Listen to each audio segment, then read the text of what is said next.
உங்கள் இயற்கையாளன் தவம். இப்போ வந்து 1 லிட்ரு நல்லெண்ணெய் எவ்வளோ அப்படின்றதுக்கு தான் பார்க்குறதுக்கு தான் ஒரு 15 கிலோ எள்ளு போட்டோம்னு வச்சுங்களேன். 15 கிலோ எள்ளு, அதுக்கப்புறம் பார்த்தீங்கன்னா ஒரு வெல்லம் ஒரு 2 கிலோ, எலுமிச்சம்பழம் 2, இதெல்லாம் சேர்த்து பார்த்தீங்கன்னா ஒரு 2000 ரூபா வருதுன்னு வச்சுங்களேன். 15 கிலோ எல்லாமே சேர்த்து 15 கிலோ ஆட்டணும் அப்படின்னா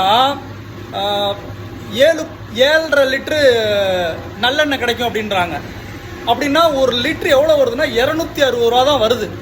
நமக்கு வந்து உண்மையான கலப்படம் இல்லாத நல்லெண்ணெய் 270லிருந்து 260க்குள்ள நம்மளால் 1 லிட்ரு நல்லெண்ணெயை வந்து ஆட்ட முடியும்.